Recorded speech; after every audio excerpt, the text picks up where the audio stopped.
The Books of Kings. 1 Kings 1. When King David was old and advanced in years, though they spread covers over him, he could not keep warm. His servants therefore said to him, "Let a young virgin be sought to attend you, Lord King, and to nurse you.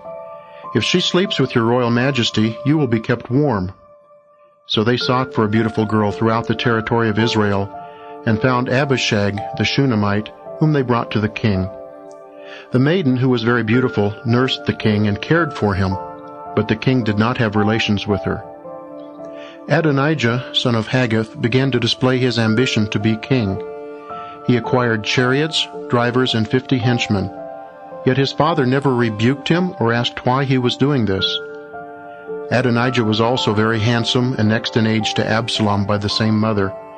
He conferred with Joab, son of Zeruiah, and with Abiathar the priest, and they supported him.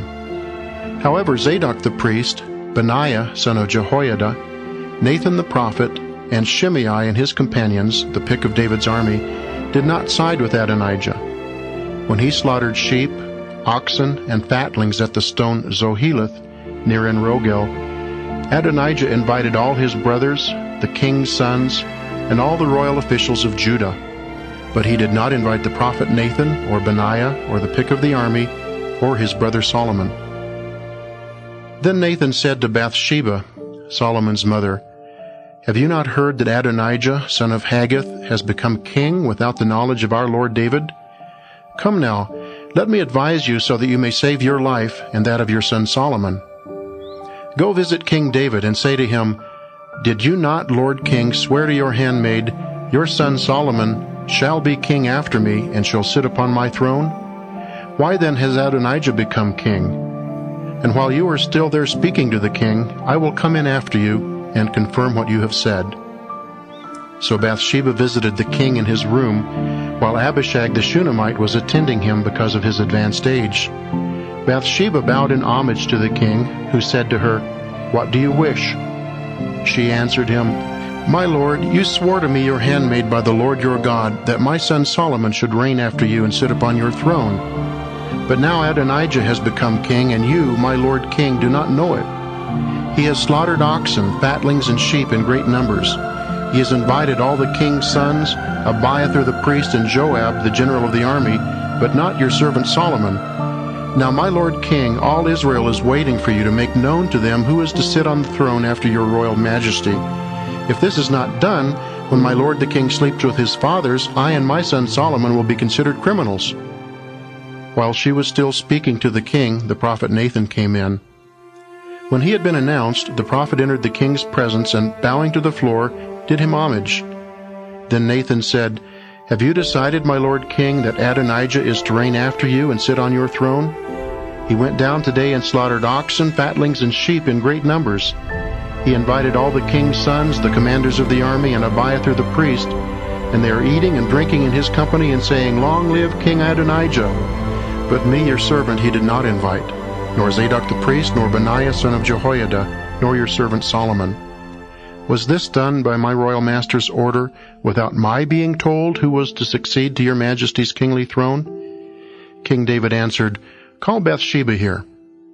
When she re-entered the king's presence and stood before him, the king swore, "As the Lord lives, who has delivered me from all distress, this very day I will fulfill the oath I swore to you by the Lord, the God of Israel, that your son Solomon should reign after me and should sit upon my throne in my place." Bowing to the floor in homage to the king, Bathsheba said, "May my lord King David live forever." Then King David summoned Zadok the priest, Nathan the prophet, and Benaiah son of Jehoiada. When they had entered the king's presence, he said to them, "Take with you the royal attendants, mount my son Solomon upon my own mule, and escort him down to Gihon. There Zadok the priest and Nathan the prophet are to anoint him king of Israel, and you shall blow the horn and cry, 'Long live King Solomon!' When you come back in his train, he is to go in and sit upon my throne and reign in my place. I designate him ruler of Israel and of Judah." In answer to the king, Benaiah son of Jehoiada said, "So be it. May the Lord, the God of my lord the king, so decree. As the Lord has been with your royal majesty, so may he be with Solomon and exalt his throne even more than that of my lord King David."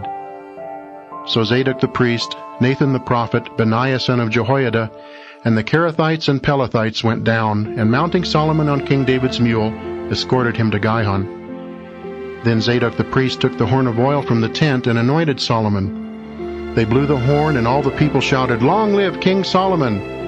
Then all the people went up after him, playing flutes and rejoicing so much as to split open the earth with their shouting. Adonijah and all the guests who were with him heard it just as they ended their banquet. When Joab heard the sound of the horn, he asked, "What does this uproar in the city mean?" As he was speaking, Jonathan, son of Abiathar the priest, arrived. "Come," said Adonijah, "you are a man of worth and must bring good news." "On the contrary," Jonathan answered him, "our Lord King David has made Solomon king." The king sent with him Zadok the priest, Nathan the prophet, Benaiah son of Jehoiada, and the Kerethites and Pelethites, and they mounted him upon the king's own mule. Zadok the priest and Nathan the prophet anointed him king at Gihon, and they went up from there rejoicing, so that the city is in an uproar. That is the noise you heard. Besides, Solomon took his seat on the royal throne, and the king's servants went in and paid their respects to our Lord King David, saying, "May God make Solomon more famous than you, and exalt his throne more than your own." And the king in his bed worshipped God, and this is what he said, "Blessed be the Lord, the God of Israel, who has this day seated one of my sons upon my throne, so that I see it with my own eyes." All the guests of Adonijah left in terror, each going his own way. Adonijah, in fear of Solomon, also left. He went and seized the horns of the altar. It was reported to Solomon that Adonijah, in his fear of King Solomon, had seized the horns of the altar and said, "Let King Solomon first swear that he will not kill me, his servant, with the sword." Solomon answered, "If he proves himself worthy, not a hair shall fall from his head. But if he is found guilty of crime, he shall die." King Solomon sent to have him brought down from the altar, and he came and paid homage to the king. Solomon then said to him, "Go to your home." 1 Kings 2. When the time of David's death drew near, he gave these instructions to his son Solomon. "I am going the way of all mankind. Take courage and be a man. Keep the mandate of the Lord your God, following his ways and observing his statutes, commands, ordinances, and decrees as they are written in the law of Moses, that you may succeed in whatever you do, wherever you turn.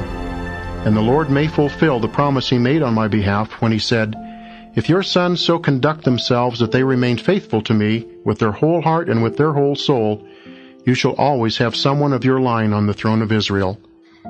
You yourself know what Joab, son of Zeruiah, did to me when he slew the two generals of Israel's armies, Abner son of Ner and Amasa son of Jether. He took revenge for the blood of war in a time of peace, and put bloodshed without provocation on the belt about my waist and the sandal on my foot.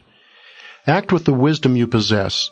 You must not allow him to go down to the grave in peaceful old age. But be kind to the sons of Barzillai the Gileadite, and have them eat at your table, for they received me kindly when I was fleeing your brother Absalom. You also have with you Shimei, son of Gera the Benjamite of Bahurim, who cursed me balefully when I was going down to Mahanaim. Because he came down to meet me at the Jordan, I swore to him by the Lord that I would not put him to the sword, but you must not let him go unpunished. You are a prudent man and will know how to deal with him, to send down his hoary head in blood to the grave."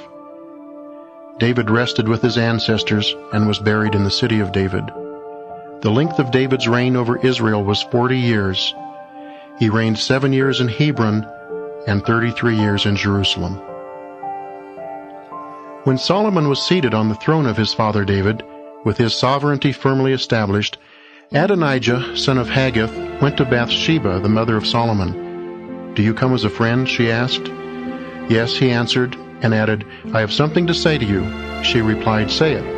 So he said, "You know that the kingdom was mine, and all Israel expected me to be king. But the kingdom escaped me and became my brother's, for the Lord gave it to him. But now there is one favor I would ask of you. Do not refuse me." And she said, "Speak on." He said, "Please ask King Solomon, who will not refuse you, to give me Abishag the Shunammite for my wife." "Very well," replied Bathsheba, "I will speak to the king for you."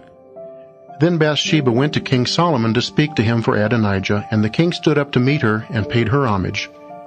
Then he sat down upon his throne, and a throne was provided for the king's mother, who sat at his right. "There is one small favor I would ask of you," she said. "Do not refuse me."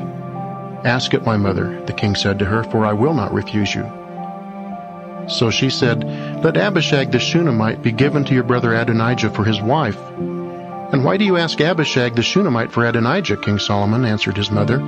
"Ask the kingdom for him as well, for he is my elder brother, and has with him Abiathar the priest and Joab son of Zeruiah." And King Solomon swore by the Lord, "May God do thus and so to me, and more besides, if Adonijah has not proposed this at the cost of his life. And now as the Lord lives, who has seated me firmly on the throne of my father David, and made of me a dynasty as he promised, this day shall Adonijah be put to death." Then King Solomon sent Benaiah son of Jehoiada, who struck him dead. The king said to Abiathar the priest, "Go to your land in Anathoth. Though you deserve to die, I will not put you to death this time, because you carried the ark of the Lord God before my father David, and shared in all the hardships my father endured." So Solomon deposed Abiathar from his office of priest of the Lord, thus fulfilling the prophecy which the Lord had made in Shiloh about the house of Eli. When the news came to Joab, who had sided with Adonijah, though not with Absalom, he fled to the tent of the Lord and seized the horns of the altar. King Solomon was told that Joab had fled to the tent of the Lord and was at the altar. He sent Benaiah son of Jehoiada with the order, "Go strike him down."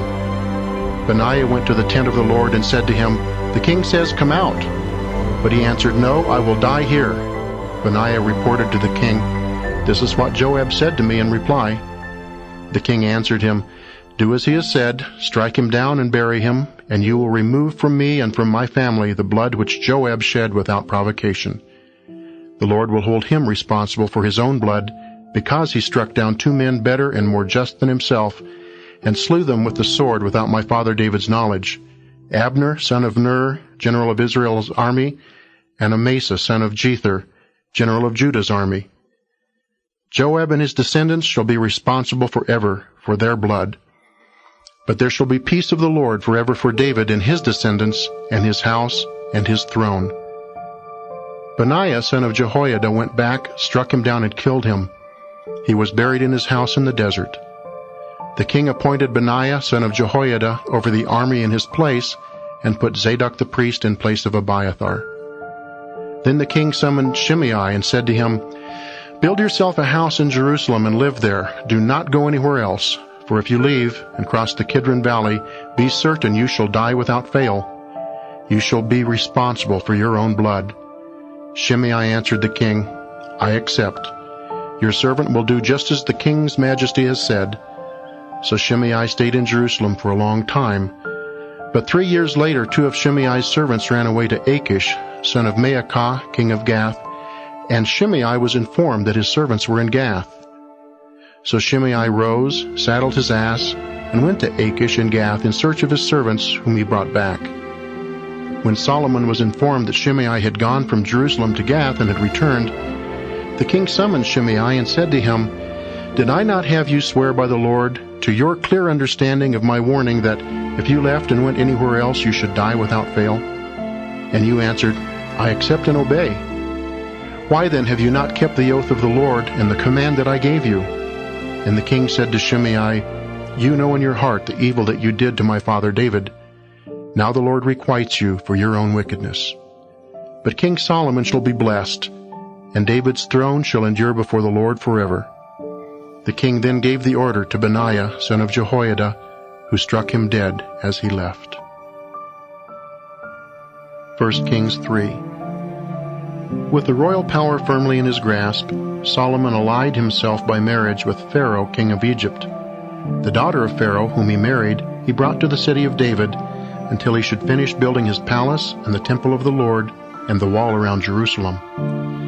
However, the people were sacrificing on the high places, for up to that time no temple had been built to the name of the Lord. Solomon loved the Lord and obeyed the statutes of his father David, yet he offered sacrifice and burned incense on the high places. The king went to Gibeon to sacrifice there, because that was the most renowned high place.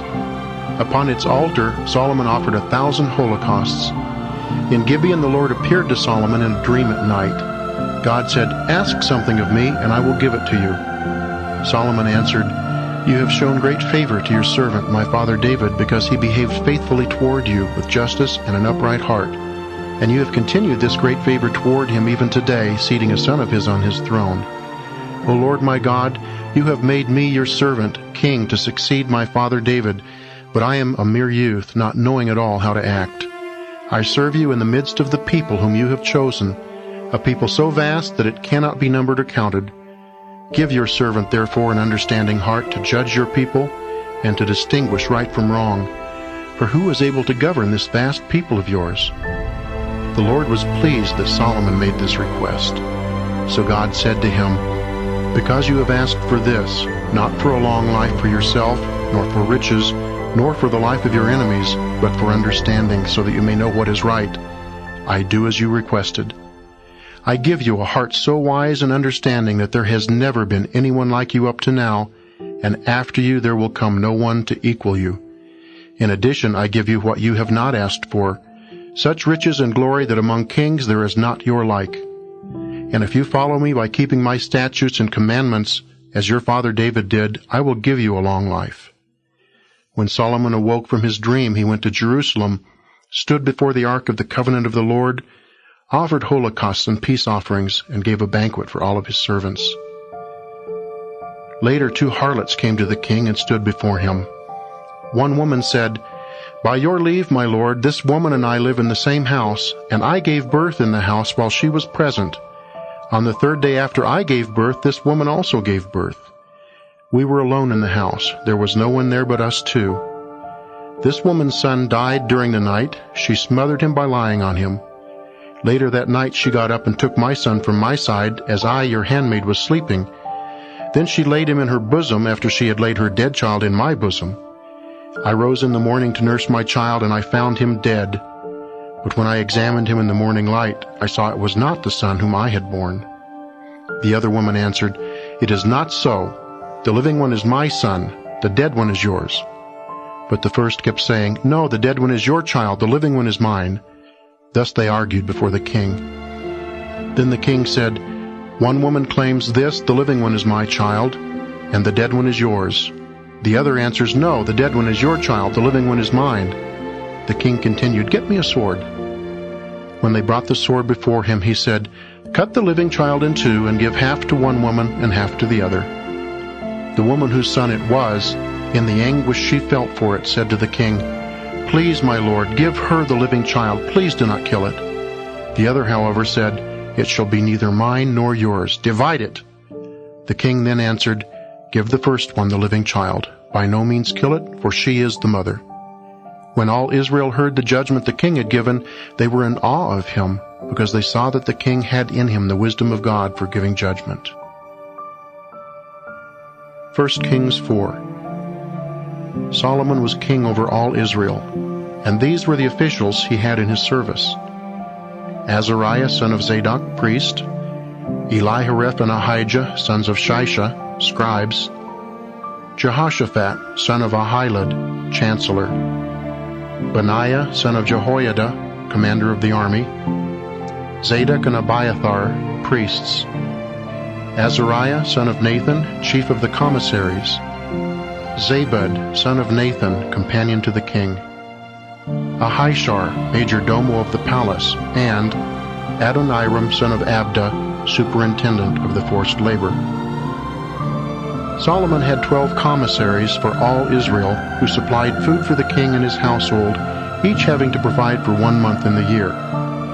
Their names were the son of Hur in the hill country of Ephraim, the son of Deker in Makaz, Shaalbim, Beth-Shemesh, Elon, and Beth-Hanan; the son of Hesed in Arubath, as well as in Soko and the whole region of Hepher; the son of Abinadab, who was married to Solomon's daughter, Taphath, in all the Naphath door; Baanah, son of Ahilud, in Taanach and Megiddo, and beyond Jokmeam, and in all the Beth-Shean, and in the country around Zarethan below Jezreel, from Beth-Shean to Abel-Meholah; the son of Geber in Ramoth-Gilead, having charge of the villages of Jair, son of Manasseh, in Gilead; and of the district of Argob in Bashan, 60 large walled cities with gates barred with bronze, Ahinadab son of Iddo in Mahanaim, Ahimaaz, who was married to Basemath, another daughter of Solomon,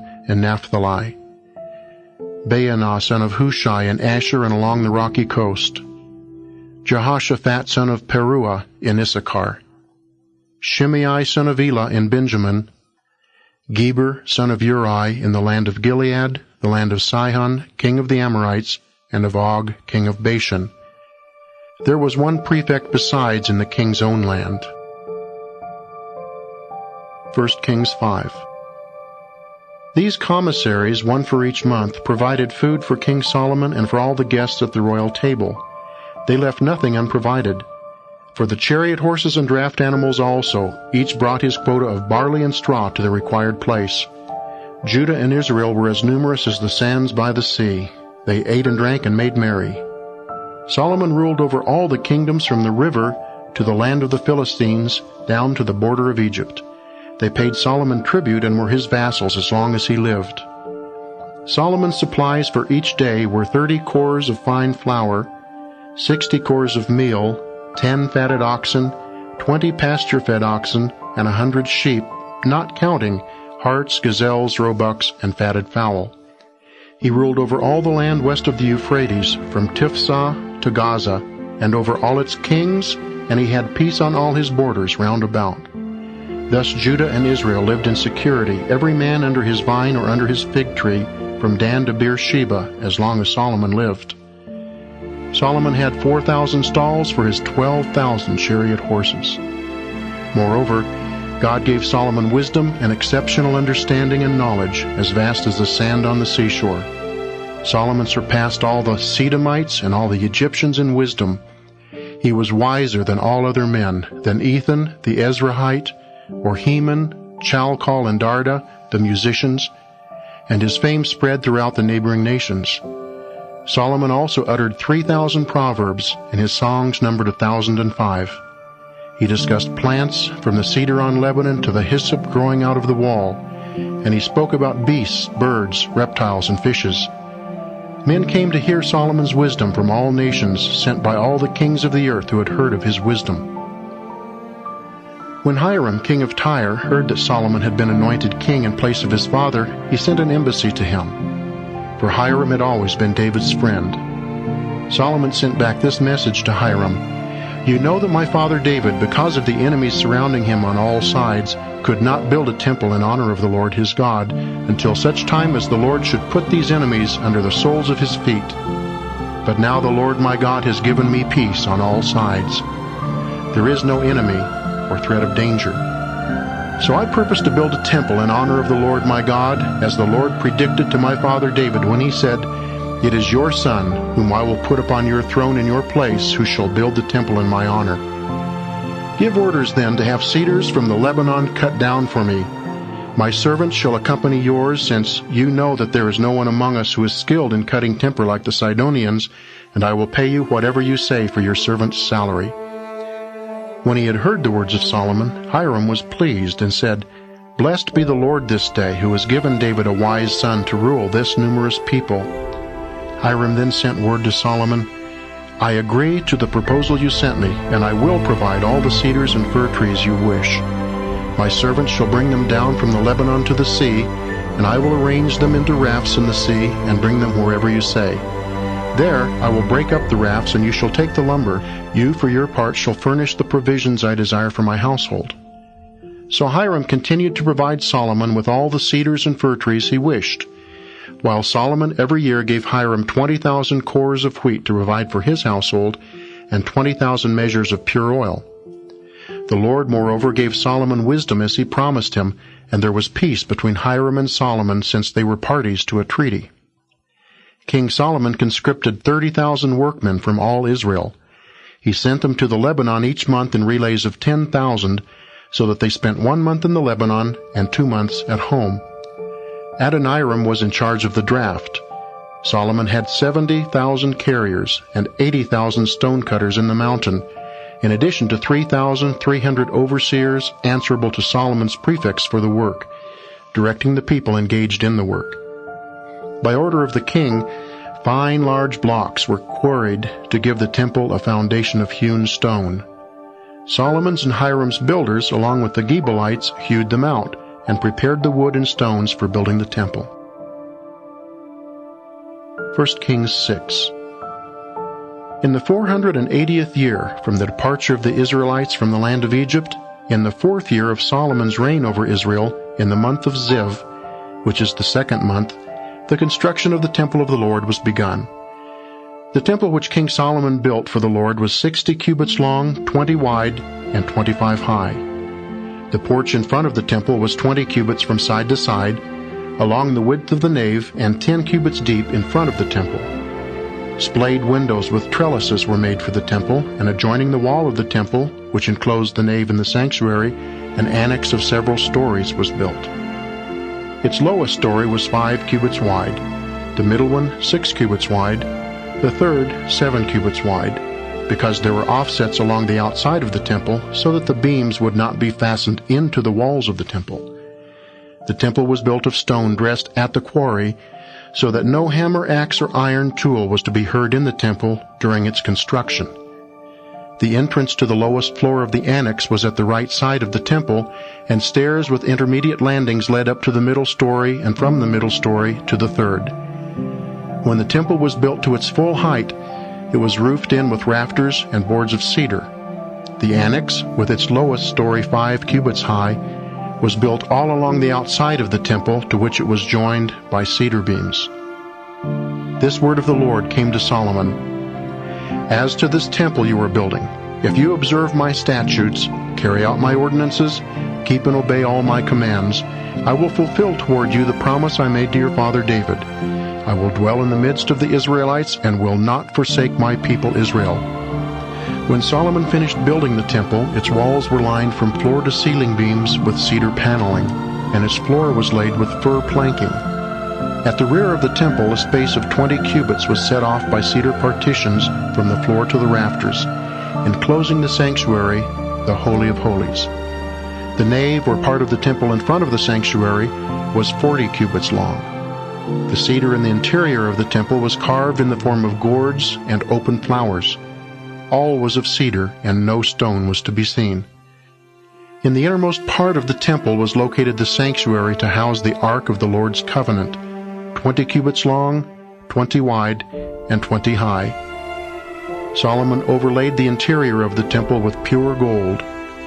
He made in front of the sanctuary a cedar altar, overlaid it with gold, and looped it with golden chains.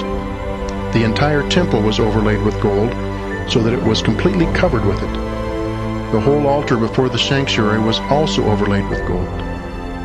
In the sanctuary were 2 cherubim, each 10 cubits high, made of olive wood.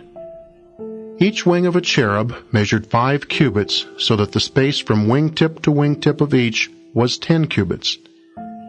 The cherubim were identical in size and shape, and each was exactly 10 cubits high.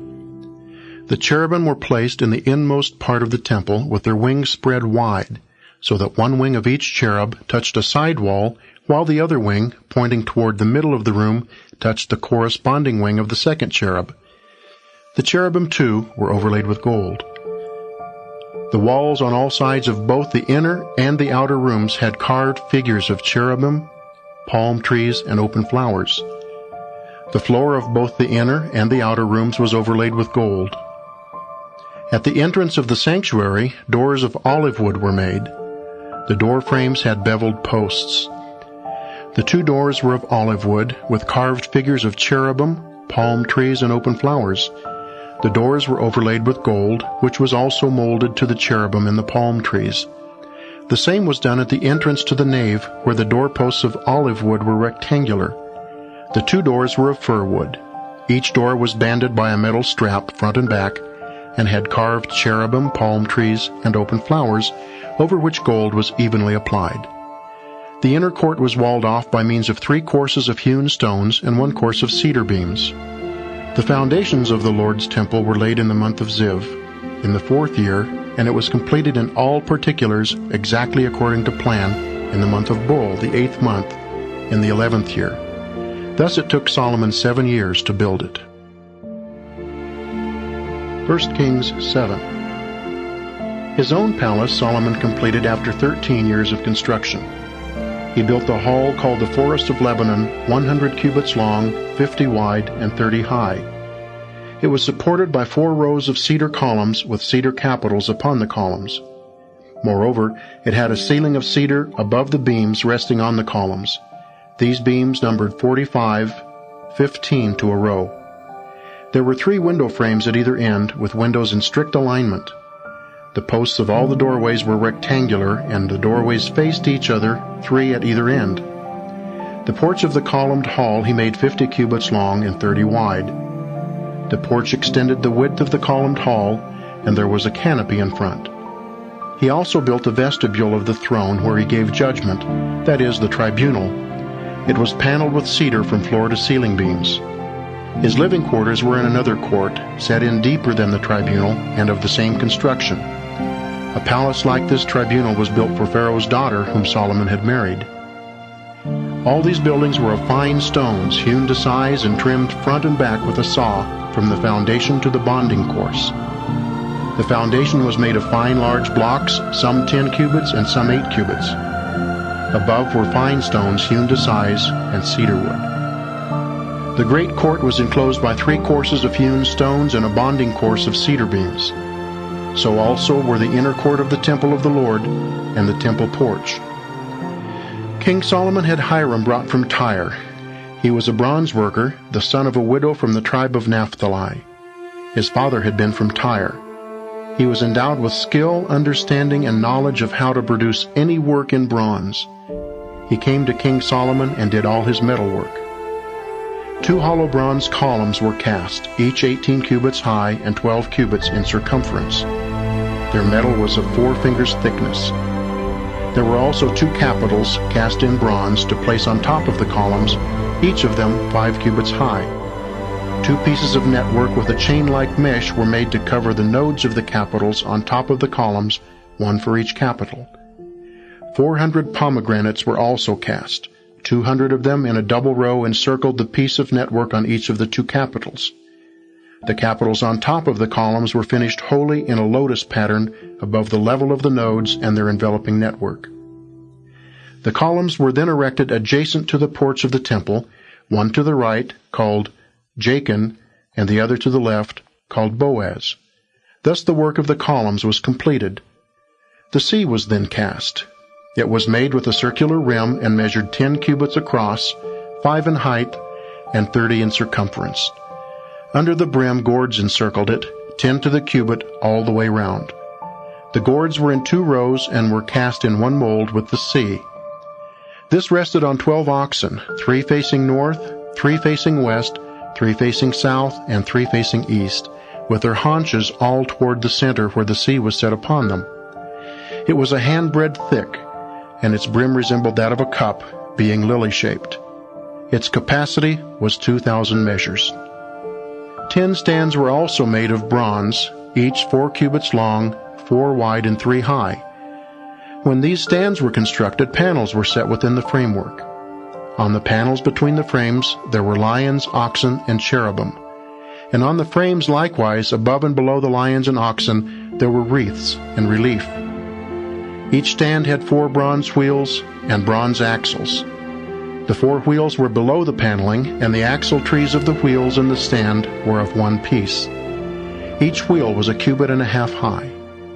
The wheels were constructed like chariot wheels. Their axles, fellies, spokes, and hubs were all cast. The 4 legs of each stand had cast braces, which were under the basin. They had wreaths on each side. These 4 braces, extending to the corners of each stand, were of 1 piece with the stand. On top of the stand there was a raised collar 0.5 cubit high, with supports and panels which were of 1 piece with the top of the stand. This was surmounted by a crown 1 cubit high, within which was a rounded opening to provide a receptacle 1.5 cubits in depth. There was a carved work at the opening on panels that were angular, not curved. On the surfaces of the supports and on the panels, wherever there was a clear space, cherubim, lions, and palm trees were carved, as well as wreaths all around. This was how the 10 stands were made, all of the same casting, the same size, the same shape. 10 bronze basins were then made, each 4 cubits in diameter with a capacity of 40 measures, 1 basin for the top of each of the 10 stands. The stands were placed 5 on the south side of the temple and 5 on the north. The sea was placed off to the southeast from the south side of the temple. When Hiram made the pots, shovels, and bowls, he therewith completed all his work for King Solomon in the temple of the Lord. 2 columns, 2 nodes for the capitals on top of the columns, 2 pieces of network covering the nodes for the capitals on top of the columns, 400 pomegranates in double rows on both pieces of network that covered the 2 nodes of the capitals where they met the columns, 10 stands, 10 basins on the stands, 1 sea, 12 oxen supporting the sea, pots, shovels, and bowls. All these articles which Hiram made for King Solomon in the temple of the Lord were of burnished bronze. The king had them cast in the neighborhood of the Jordan, in the clayey ground between Succoth and Zarethan. Solomon did not weigh all the articles because they were so numerous. The weight of the bronze, therefore, was not determined. Solomon had all the articles made for the interior of the temple of the Lord: the golden altar, the golden table on which the showbread lay, the lampstands of pure gold, 5 to the right and 5 to the left before the sanctuary, with their flowers, lamps, and tongs of gold, basins, snuffers, bowls, cups, and fire pans of pure gold, and hinges of gold for the doors of the inner room, or Holy of Holies, and for the doors of the outer room, the nave. When all the work undertaken by King Solomon in the temple of the Lord was completed, he brought in the dedicated offerings of his father David, putting the silver, gold, and other articles in the treasuries of the temple of the Lord. 1 Kings 8. At the order of Solomon, the elders of Israel and all the leaders of the tribes, the princes in the ancestral houses of the Israelites, came to King Solomon in Jerusalem to bring up the ark of the Lord's covenant from the city of David, which is Zion. All the men of Israel assembled before King Solomon during the festival in the month of Ethanim, the 7th month. When all the elders of Israel had arrived, the priests took up the ark. They carried the ark of the Lord in the meeting tent with all the sacred vessels that were in the tent. The priests and the Levites carried them. King Solomon and the entire community of Israel, present for the occasion, sacrificed before the ark sheep and oxen too many to number or count. The priests brought the ark of the covenant of the Lord to its place beneath the wings of the cherubim in the sanctuary, the Holy of Holies of the temple. The cherubim had their wings spread out over the place of the ark, sheltering the ark and its poles from above. The poles were so long that their ends could be seen from that part of the holy place adjoining the sanctuary. However, they could not be seen beyond. They have remained there to this day. There was nothing in the ark but the 2 stone tablets which Moses had put there at Horeb, when the Lord made a covenant with the Israelites at their departure from the land of Egypt.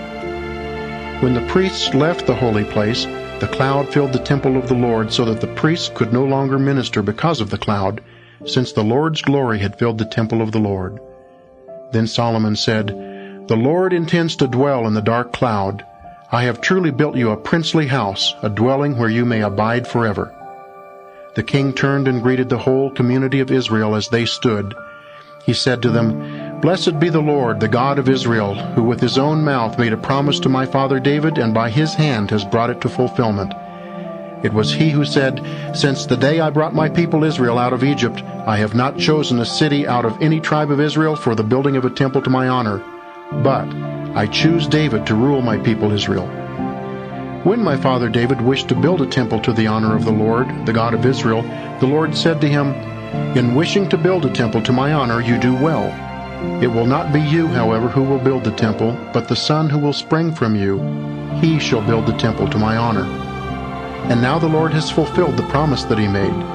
I have succeeded my father David and sit on the throne of Israel, as the Lord foretold, and I have built this temple to honor the Lord, the God of Israel. I have provided in it a place for the ark, in which is the covenant of the Lord, which he made with our fathers when he brought them out of the land of Egypt." Solomon stood before the altar of the Lord in the presence of the whole community of Israel, and stretching forth his hands toward heaven, he said, "Lord God of Israel, there is no God like you in heaven above or on earth below. You keep your covenant of kindness with your servants who are faithful to you with their whole heart.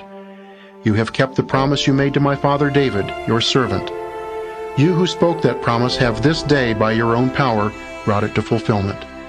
Now therefore, Lord God of Israel, keep the further promise you made to my father David, your servant, saying, You shall always have someone from your line to sit before me on the throne of Israel, provided only that your descendants look to their conduct, so that they live in my presence as you have lived in my presence.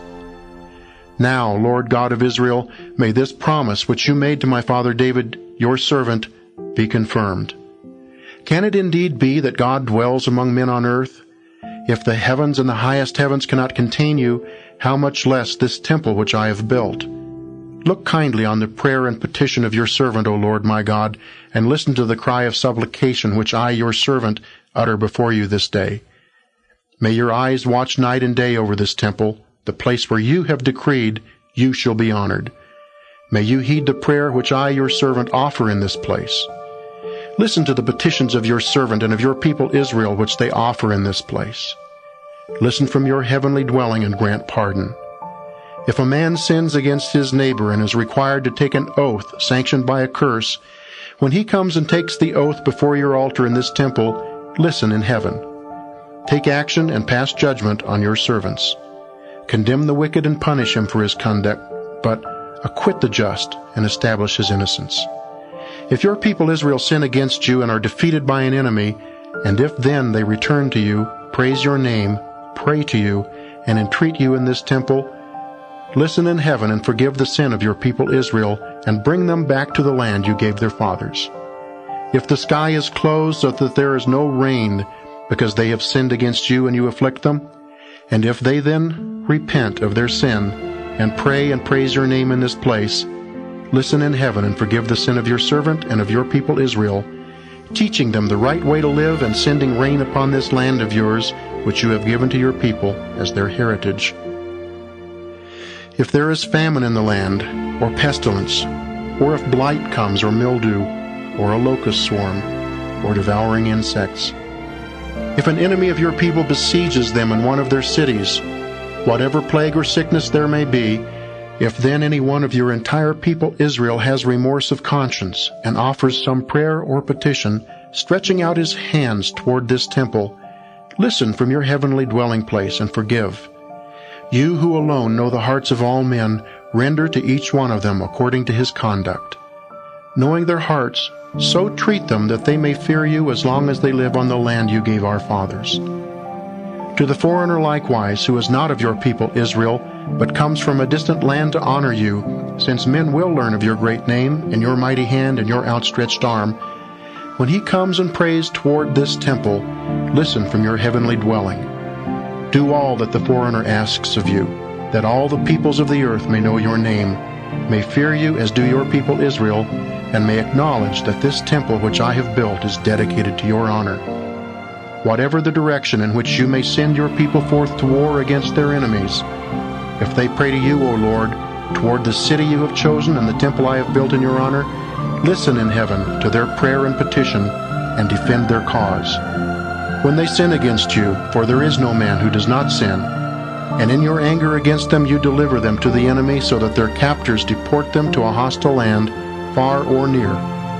May they repent in the land of their captivity and be converted. If then they entreat you in the land of their captors and say, We have sinned and done wrong, we have been wicked. If with their whole heart and soul they turn back to you in the land of the enemies who took them captive, pray to you toward the land you gave their fathers, the city you have chosen, and the temple I have built in your honor, listen from your heavenly dwelling. Forgive your people their sins and all the offenses they have committed against you, and grant them mercy before their captors, so that these will be merciful to them. For they are your people and your inheritance whom you brought out of Egypt, from the midst of an iron furnace.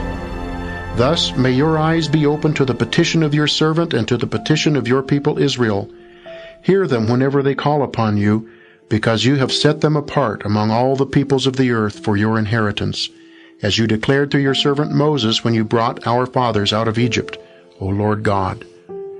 When Solomon finished offering this entire prayer of petition to the Lord, he rose from before the altar of the Lord, where he had been kneeling with his hands outstretched toward heaven. he stood and blessed the whole community of Israel, saying in a loud voice, "Blessed be the Lord who has given rest to his people Israel, just as he promised." Not a single word has gone unfulfilled of the entire generous promise he made through his servant Moses. May the Lord our God be with us as he was with our fathers, and may he not forsake us nor cast us off. May he draw our hearts to himself, that we may follow him in everything, and keep the commands, statutes, and ordinances which he enjoined on our fathers. May this prayer I have offered to the Lord our God be present to him day and night, that he may uphold the cause of his servant and of his people Israel as each day requires, that all the peoples of the earth may know the Lord is God, and there is no other. You must be wholly devoted to the Lord our God, observing his statutes and keeping his commandments, as on this day. The king and all Israel with him offered sacrifices before the Lord. Solomon offered as peace offerings to the Lord 22,000 oxen and 120,000 sheep. Thus the king and all the Israelites dedicated the temple of the Lord. On that day the king consecrated the middle of the court facing the temple of the Lord. He offered there the holocausts, the cereal offerings, and the fat of the peace offerings, because the bronze altar before the Lord was too small to hold these offerings. On this occasion Solomon and all the Israelites, who had assembled in large numbers from Labo of Hamath to the Wadi of Egypt, celebrated the festival before the Lord our God for 7 days. On the 8th day he dismissed the people, who bade the king farewell and went to their homes, rejoicing and happy over all the blessings the Lord had given to his servant David and to his people Israel. 1 Kings 9. After Solomon finished building the temple of the Lord, the royal palace, and everything else that he had planned, the Lord appeared to him a second time, as he had appeared to him in Gibeon. The Lord said to him, "I have heard the prayer of petition which you offered in my presence. I have consecrated this temple which you have built. I confer my name upon it forever, and my eyes and my heart shall be there always. As for you, if you live in my presence as your father David lived, sincerely and uprightly, doing just as I have commanded you, keeping my statutes and decrees, I will establish your throne of sovereignty over Israel forever, as I promised your father David when I said, 'You shall always have someone from your line on the throne of Israel.' But if you and your descendants ever withdraw from me, fail to keep the commandments and statutes which I set before you, and proceed to venerate and worship strange gods, I will cut off Israel from the land I gave them, and repudiate the temple I have consecrated to my honor. Israel shall become a proverb and a byword among all nations, and this temple shall become a heap of ruins. Every passerby shall catch his breath in amazement and ask, 'Why has the Lord done this to the land and to this temple?' Men will answer, 'They forsook the Lord their God, who brought their fathers out of the land of Egypt. They adopted strange gods which they worshipped and served. That is why the Lord has brought down upon them all this evil.'" After the 20 years during which Solomon built the 2 houses, the temple of the Lord and the palace of the king, Hiram, king of Tyre, supplying Solomon with all the cedar wood, fir wood, and gold he wished, King Solomon gave Hiram 20 cities in the land of Galilee. Hiram left Tyre to see the cities Solomon had given him, but was not satisfied with them. So he said, "What are these cities you have given me, my brother?" And he called them the land of Cabul, as they are called to this day. Hiram, however, had sent King Solomon 120 talents of gold. This is an account of the forced labor which King Solomon levied in order to build the temple of the Lord, his palace, Millo, the wall of Jerusalem, Hazor, Megiddo, Gezer. Pharaoh king of Egypt had come up and taken Gezer, and, after destroying it by fire and slaying all the Canaanites living in the city, had given it as dowry to his daughter, Solomon's wife. Solomon then rebuilt Gezer. Lower Beth-horon, Baalath, Tamar in the desert of Judah, all his cities for supplies, cities for chariots and for horses, and whatever else Solomon decided should be built in Jerusalem, in Lebanon, and in the entire land under his dominion. All the non-Israelite people who remained in the land, descendants of the Amorites, Hittites, Perizzites, Hivites, and Jebusites, whose doom the Israelites had been unable to accomplish, Solomon conscripted as forced laborers as they are to this day. But Solomon enslaved none of the Israelites, for they were his fighting force, his ministers, commanders, adjutants, chariot officers, and charioteers. The supervisors of Solomon's works, who policed the people engaged in the work, numbered 550. As soon as Pharaoh's daughter went up from the city of David to her palace, which she had built for her, Solomon built Millo. 3 times a year Solomon used to offer holocausts and peace offerings on the altar which he had built to the Lord, and to burn incense before the Lord, and he kept the temple in repair. King Solomon also built a fleet at Ezion-Geber, which is near Elath on the shore of the Red Sea in the land of Edom. In this fleet Hiram placed his own expert seamen with the servants of Solomon. They went to Ophir and brought back 420 talents of gold to King Solomon. 1 Kings 10. The queen of Sheba, having heard of Solomon's fame, came to test him with subtle questions. She arrived in Jerusalem with a very numerous retinue, and with camels bearing spices, a large amount of gold and precious stones. She came to Solomon and questioned him on every subject in which she was interested. King Solomon explained everything she asked about, and there remained nothing hidden from him that he could not explain to her. When the queen of Sheba witnessed Solomon's great wisdom, the palace he had built, the food at his table, the seating of his ministers, the attendance and garb of his waiters, his banquet service, and the holocaust he offered in the temple of the Lord, she was breathless. "The report I heard in my country about your deeds and your wisdom is true," she told the king, "though I did not believe the report until I came and saw with my own eyes. I've discovered that they were not telling me the half. Your wisdom and prosperity surpassed the report I heard. Happy are your men, happy these servants of yours who stand before you always and listen to your wisdom. Blessed be the Lord your God, whom it is pleased to place you on the throne of Israel. In his enduring love for Israel, the Lord has made you king to carry out judgment and justice." Then she gave the king 120 gold talents, a very large quantity of spices and precious stones. Never again did anyone bring such an abundance of spices as the queen of Sheba gave to King Solomon. Hiram's fleet, which used to bring gold from Ophir, also brought from there a large quantity of cabinet wood and precious stones. With the wood the king made supports for the temple of the Lord and for the palace of the king, and harps and lyres for the chanters. No more such wood was brought or seen to the present day. King Solomon gave the queen of Sheba everything she desired and asked for, besides such presents as were given her from Solomon's royal bounty. Then she returned with her servants to her own country. The gold that Solomon received every year weighed 666 gold talents, in addition to what came from the Tarshish fleet, from the traffic of merchants, and from all the kings of Arabia and the governors of the country.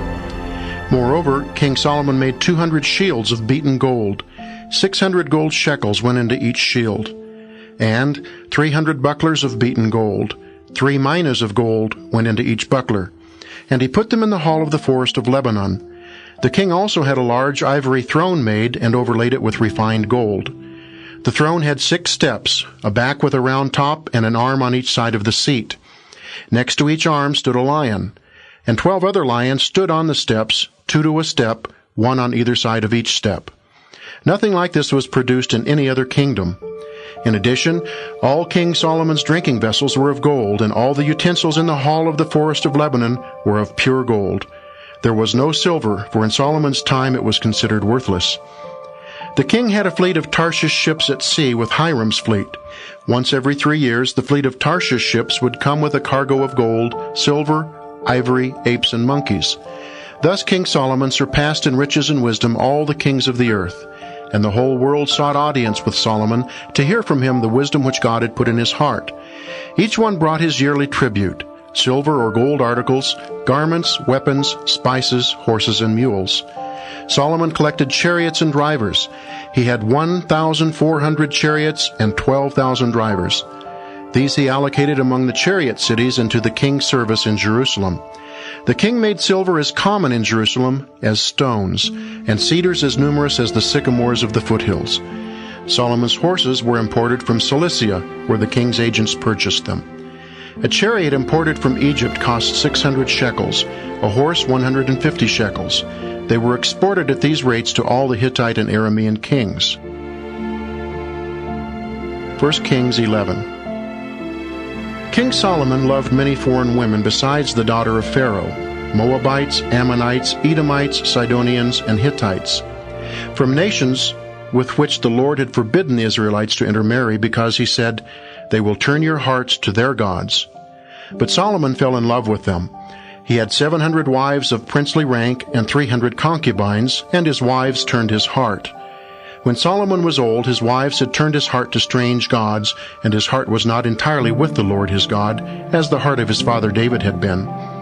By adoring Astarte, the goddess of the Sidonians, and Milcom, the idol of the Ammonites, Solomon did evil in the sight of the Lord. He did not follow him unreservedly as his father David had done. Solomon then built a high place to Chemosh, the idol of Moab, and to Molech, the idol of the Ammonites, on the hill opposite Jerusalem. He did the same for all his foreign wives who burned incense and sacrificed to their gods. The Lord therefore became angry with Solomon because his heart was turned away from the Lord, the God of Israel, who had appeared to him twice. For though the Lord had forbidden him this very act of following strange gods, Solomon had not obeyed him. So the Lord said to Solomon, "Since this is what you want, and you have not kept my covenant and my statutes which I enjoined on you, I will deprive you of the kingdom and give it to your servant.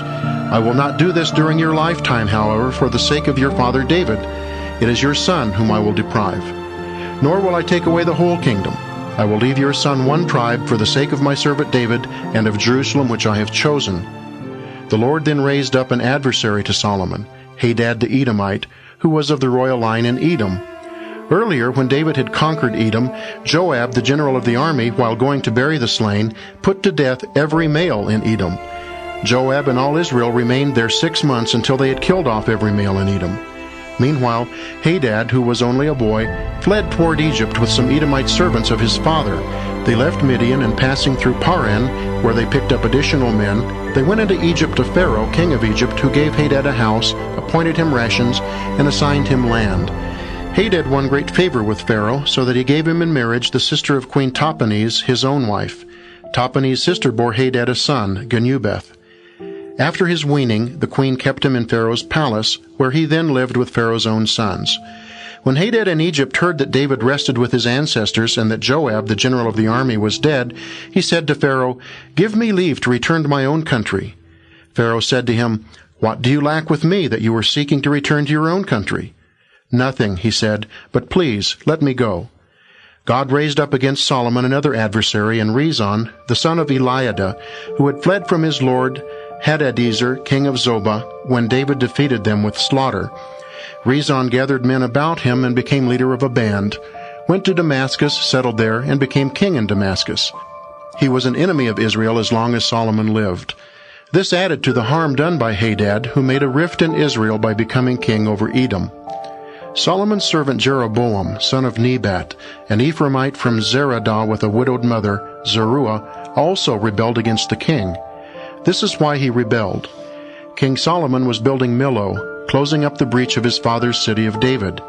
Jeroboam was a man of means, and when Solomon saw that he was also an industrious young man, he put him in charge of the entire labor force of the house of Joseph.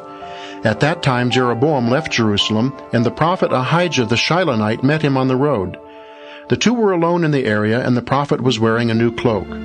Ahijah took off his new cloak, tore it into 12 pieces, and said to Jeroboam, "Take 10 pieces for yourself.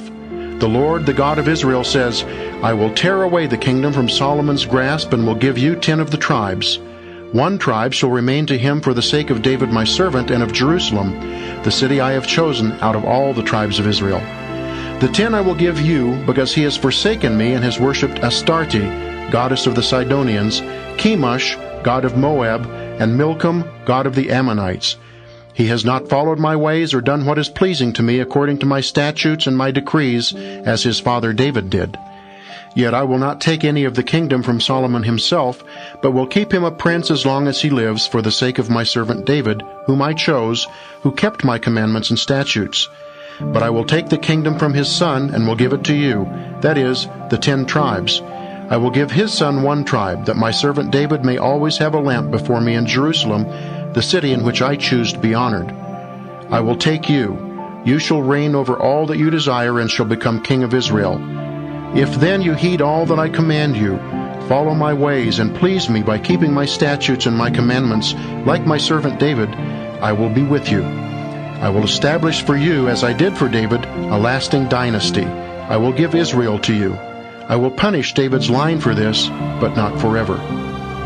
When Solomon tried to have Jeroboam killed for his rebellion, he escaped to King Shishak in Egypt, where he remained until Solomon's death. The rest of the acts of Solomon, with all his deeds and his wisdom, are recorded in the book of the Chronicles of Solomon. The time that Solomon reigned in Jerusalem over all Israel was 40 years. Solomon rested with his ancestors. He was buried in his father's city of David, and his son Rehoboam succeeded him as king. 1 Kings 12. Rehoboam went to Shechem, where all Israel had come to proclaim him king. They said to Rehoboam, "Your father put on us a heavy yoke. If you now lighten the harsh service and the heavy yoke your father imposed on us, we will serve you." "Come back to me in 3 days," he answered them. When the people had departed, King Rehoboam consulted the elders who had been in his father's service while he was alive and asked, "What answer do you advise me to give this people?"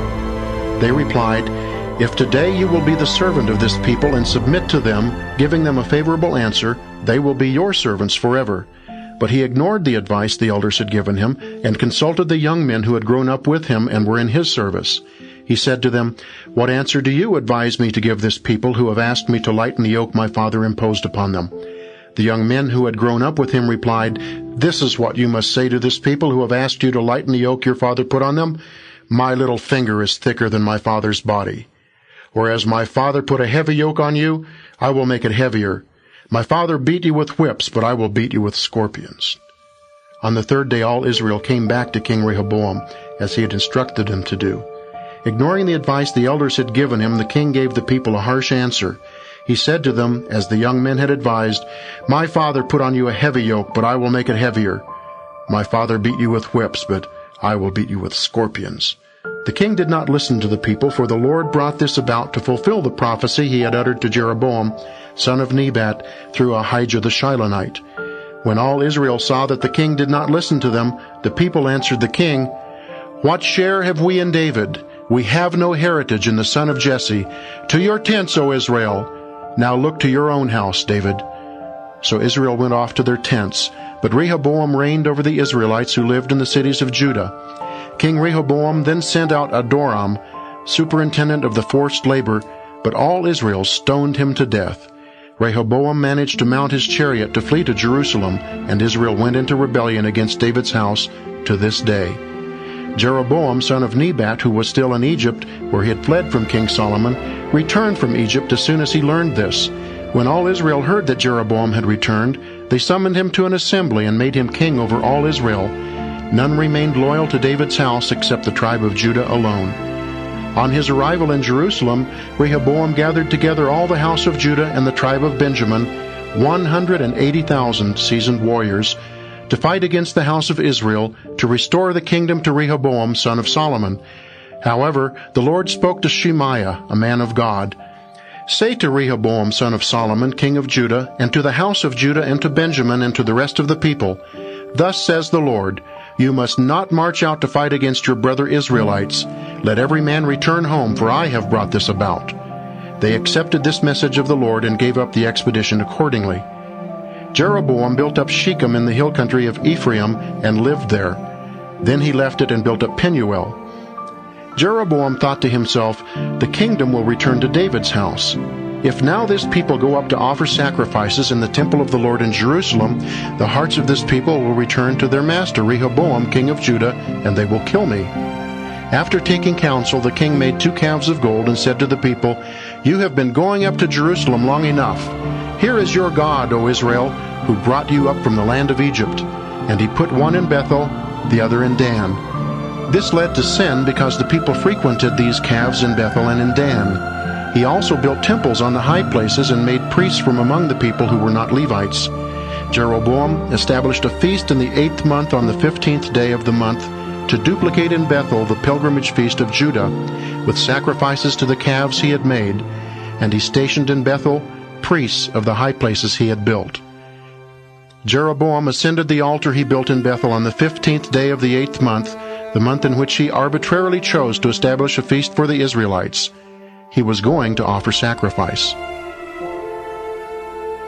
1 Kings 13. A man of God came from Judah to Bethel by the word of the Lord, while Jeroboam was standing at the altar to offer sacrifice. he cried out against the altar the word of the Lord. O altar, altar, the Lord says, a child shall be born to the house of David, Josiah by name, who shall slaughter upon you the priests of the high places who offer sacrifices upon you, and he shall burn human bones upon you. He gave a sign that same day and said, This is the sign that the Lord has spoken. The altar shall break up, and the ashes on it shall be strewn about. When King Jeroboam heard what the man of God was crying out against the altar, he stretched forth his hand from the altar and said, Seize him! But the hand he stretched forth against him withered, so that he could not draw it back. Moreover, the altar broke up, and the ashes from it were strewn about, the sign the man of God had given as the word of the Lord. Then the king appealed to the man of God. Entreat the Lord your God, he said, and intercede for me that I may be able to withdraw my hand. So the man of God entreated the Lord, and the king recovered the normal use of his hand. Come home with me for some refreshment, the king invited the man of God, and I will give you a present. If you give me half your kingdom, the man of God said to the king, I would not go with you, nor eat bread or drink water in this place. For I was instructed by the word of the Lord not to eat bread or drink water, and not to return by the way I came. So he departed by another road, and did not go back the way he had come to Bethel. There was an old prophet living in the city, whose sons came and told him all that the man of God had done that day in Bethel. When they repeated to their father the words he had spoken to the king, the father asked them, Which way did he go? And his sons pointed out to him the road taken by the man of God who had come from Judah. Then he said to his sons, Saddle the ass for me. When they had saddled it, he mounted and followed the man of God, whom he found seated under a terebinth. When he asked him, Are you the man of God who came from Judah? He answered, Yes. Then he said, Come home with me and have some bread. I cannot go back with you, and I cannot eat bread or drink water with you in this place, he answered. For I was told by the word of the Lord neither to eat bread nor drink water here, and not to go back the way I came. But he said to him, I too am a prophet like you, and an angel told me in the word of the Lord to bring you back with me to my house, and to have you eat bread and drink water. He was lying to him, however. So he went back with him and ate bread and drank water in his house. But while they were sitting at table, the Lord spoke to the prophet who had brought him back, and he cried out to the man of God who had come from Judah. The Lord says, Because you rebelled against the command of the Lord, and did not keep the command which the Lord your God gave you, but returned and ate bread and drank water in the place where he told you to do neither, your corpse shall not be brought to the grave of your ancestors. After he had eaten bread and drunk water, the ass was saddled for him, and he again set out. But a lion met him on the road and killed him. His corpse lay sprawled on the road, and the ass remained standing by it, and so did the lion. Some passers-by saw the body lying in the road with the lion standing beside it, and carried the news to the city where the old prophet lived. On hearing it, the prophet who had brought him back from his journey said, It is the man of God who rebelled against the command of the Lord. He has delivered him to a lion, which mangled and killed him, as the Lord predicted to him. Then he said to his sons, Saddle the ass for me. When they had saddled it, he went off and found the body lying in the road with the ass and the lion standing beside it. The lion had not eaten the body, nor had it harmed the ass. The prophet lifted up the body of the man of God and put it on the ass, and brought it back to the city to mourn over it and to bury it. He laid the man's body in his own grave, and they mourned over it. Alas, my brother. After he had buried him, he said to his sons, When I die, bury me in the grave where the man of God is buried. Lay my remains beside his. For the word of the Lord which he proclaimed against the altar in Bethel, and against all the shrines on the high places in the cities of Samaria, shall certainly come to pass. Jeroboam did not give up his evil ways after this event, but again made priests for the high places from among the common people. Whoever desired it was consecrated and became a priest of the high places. This was a sin on the part of the house of Jeroboam, for which it was to be cut off and destroyed from the earth. 1 Kings 14. At that time Abijah, son of Jeroboam, took sick. So Jeroboam said to his wife, Get ready and disguise yourself so that none will recognize you as Jeroboam's wife. Then go to Shiloh, where you will find the prophet Ahijah. It was he who predicted my reign over this people. Take along 10 loaves, some cakes, and a jar of preserves, and go to him. He will tell you what will happen to the child. The wife of Jeroboam obeyed. She made the journey to Shiloh and entered the house of Ahijah, who could not see because age had dimmed his sight. The Lord had said to Ahijah, "Jeroboam's wife is coming to consult you about her son, for he is sick. This is what you must tell her. When she comes, she will be in disguise." So Ahijah, hearing the sound of her footsteps as she entered the door, said, "Come in, wife of Jeroboam. Why are you in disguise? I have been commissioned to give you bitter news. Go tell Jeroboam, this is what the Lord, the God of Israel, says. I exalted you from among the people and made you ruler of my people Israel. I deprived the house of David of the kingdom and gave it to you. Yet you have not been like my servant David, who kept my commandments and followed me with his whole heart, doing only what pleased me. You have done worse than all who preceded you. You have gone and made for yourself strange gods and molten images to provoke me, but me you have cast behind your back. Therefore I am bringing evil upon the house of Jeroboam.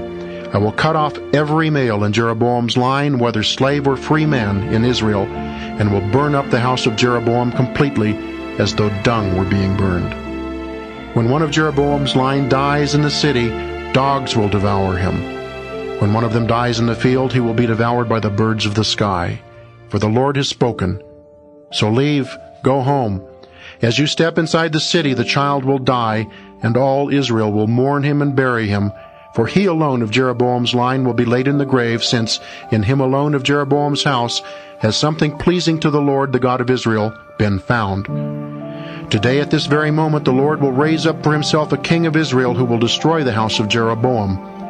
The Lord will strike Israel like a reed tossed about in the water, and will pluck out Israel from this good land which he gave their fathers, scattering them beyond the river, because they made sacred poles for themselves and thus provoked the Lord. He will give up Israel because of the sins Jeroboam has committed and caused Israel to commit. So Jeroboam's wife started back. When she reached Tirzah and crossed the threshold of her house, the child died. He was buried with all Israel mourning him, as the Lord had prophesied through his servant the prophet Ahijah. The rest of the acts of Jeroboam, with his warfare and his reign, are recorded in the book of the Chronicles of the Kings of Israel. The length of Jeroboam's reign was 22 years. He rested with his ancestors, and his son Nadab succeeded him as king. Rehoboam, son of Solomon, reigned in Judah. He was 41 years old when he became king, and he reigned 17 years in Jerusalem, the city in which out of all the tribes of Israel the Lord chose to be honored. His mother was the Ammonite named Naamah.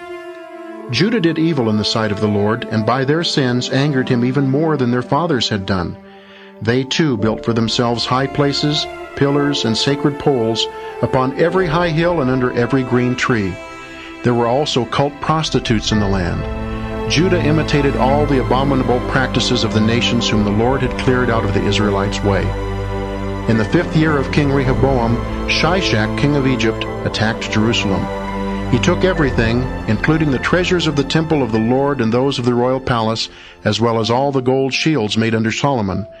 To replace them, King Rehoboam had bronze shields made, which he entrusted to the officers of the guard on duty at the entrance of the royal palace. Whenever the king visited the temple of the Lord, those on duty would carry the shields and then return them to the guard room.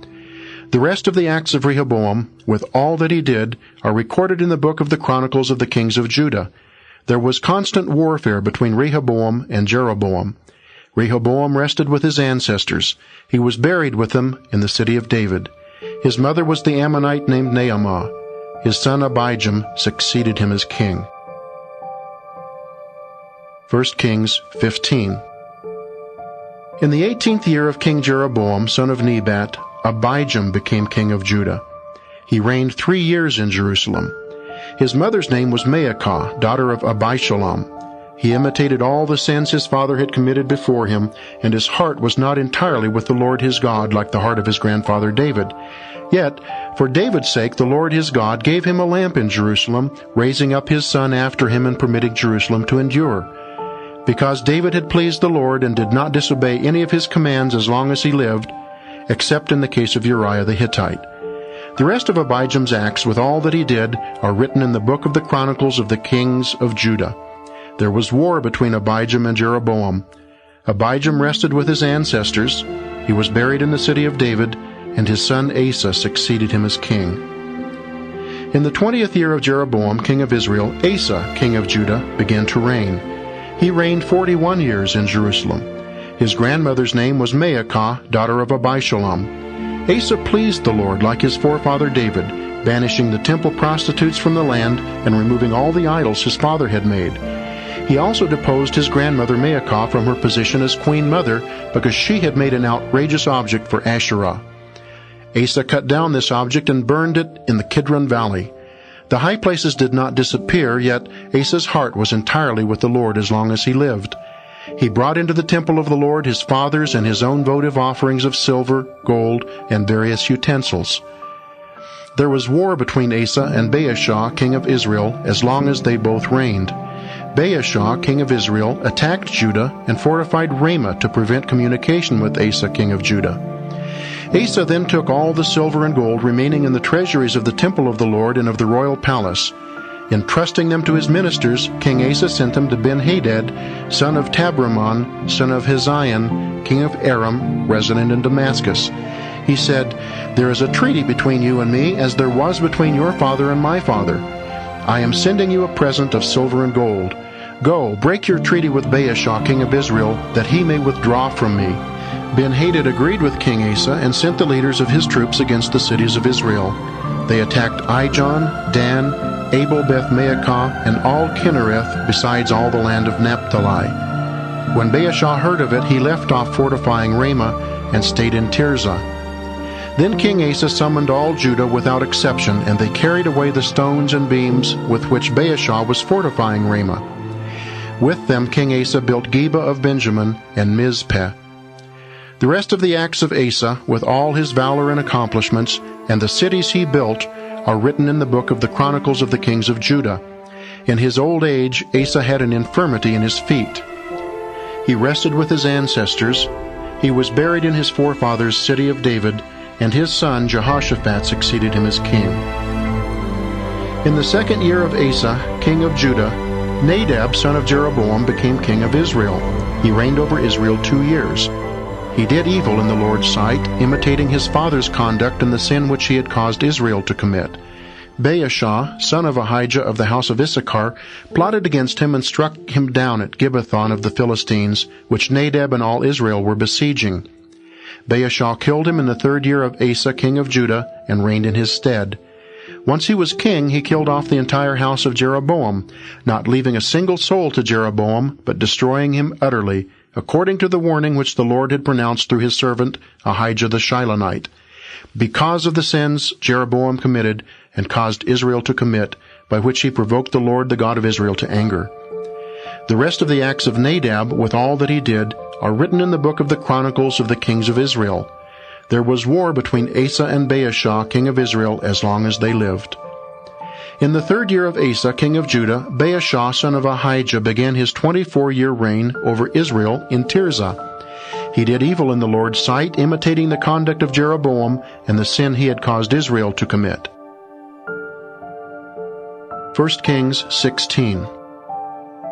The Lord spoke against Baasha to Jehu, son of Hanani, and said, "Inasmuch as I lifted you up from the dust and made you ruler of my people Israel, but you have imitated the conduct of Jeroboam and have caused my people Israel to sin, provoking me to anger by their sins, I will destroy you, Baasha, and your house. I will make your house like that of Jeroboam, son of Nebat. If anyone of Baasha's line dies in the city, dogs shall devour him. If he dies in the field, he shall be devoured by the birds of the sky." The rest of the acts of Baasha, with all his valor and accomplishments, are written in the book of the Chronicles of the Kings of Israel. Baasha rested with his ancestors. He was buried in Tirzah, and his son Elah succeeded him as king. Through the prophet Jehu, son of Hanani, the Lord had threatened Baasha and his house because of all the evil Baasha did in the sight of the Lord, provoking him to anger by his evil deeds, so that he became like the house of Jeroboam, and because he killed Nadab. In the 26th year of Asa, king of Judah, Elah, son of Baasha, began his 2-year reign over Israel in Tirzah. His servant Zimri, commander of half his chariots, plotted against him. As he was in Tirzah drinking to excess in the house of Arzah, superintendent of his palace in Tirzah, Zimri entered. He struck and killed him in the 27th year of Asa, king of Judah, and reigned in his place. Once he was seated on the royal throne, he killed off the whole house of Baasha, not sparing a single male relative or friend of his. Zimri destroyed the entire house of Baasha, as the Lord had prophesied to Baasha through the prophet Jehu, because of all the sins which Baasha and his son Elah committed and caused Israel to commit, provoking the Lord, the God of Israel, to anger by their idols. The rest of the acts of Elah, with all that he did, are written in the book of the Chronicles of the Kings of Israel. In the 27th year of Asa, king of Judah, Zimri reigned 7 days in Tirzah. The army was besieging Gibbethon of the Philistines when they heard that Zimri had formed a conspiracy and had killed the king. So that day in the camp all Israel proclaimed Omri, general of the army, king of Israel. Omri marched up from Gibbethon accompanied by all Israel and laid siege to Tirzah. When Zimri saw the city was captured, he entered the citadel of the royal palace and burned down the palace over him. He died because of the sins he had committed, doing evil in the sight of the Lord by imitating the sinful conduct of Jeroboam, thus causing Israel to sin. The rest of the acts of Zimri, with the conspiracy he carried out, are written in the book of the Chronicles of the Kings of Israel. At that time the people of Israel were divided, half following Tibni, son of Ginath, to make him king, and half for Omri. The partisans of Omri prevailed over those of Tibni, son of Ginath. Tibni died, and Omri became king. In the 31st year of Asa, king of Judah, Omri became king. He reigned over Israel 12 years, the first 6 of them in Tirzah. He then bought the hill of Samaria from Shemer for 2 silver talents and built upon the hill, naming the city he built Samaria, after Shemer, the former owner. But Omri did evil in the Lord's sight beyond any of his predecessors. He closely imitated the sinful conduct of Jeroboam son of Nebat, causing Israel to sin and to provoke the Lord, the God of Israel, to anger by their idols. The rest of the acts of Omri, with all his valor and accomplishments, are written in the book of the Chronicles of the Kings of Israel. Omri rested with his ancestors. He was buried in Samaria, and his son Ahab succeeded him as king. In the 38th year of Asa, king of Judah, Ahab son of Omri became king of Israel. He reigned over Israel in Samaria for 22 years. Ahab son of Omri did evil in the sight of the Lord more than any of his predecessors. It was not enough for him to imitate the sins of Jeroboam son of Nebat. He even married Jezebel, daughter of Ethbaal, king of the Sidonians, and went over to the veneration and worship of Baal. Ahab erected an altar to Baal in the temple of Baal which he built in Samaria, and also made a sacred pole. He did more to anger the Lord, the God of Israel, than any of the kings of Israel before him. During his reign, Hiel from Bethel rebuilt Jericho.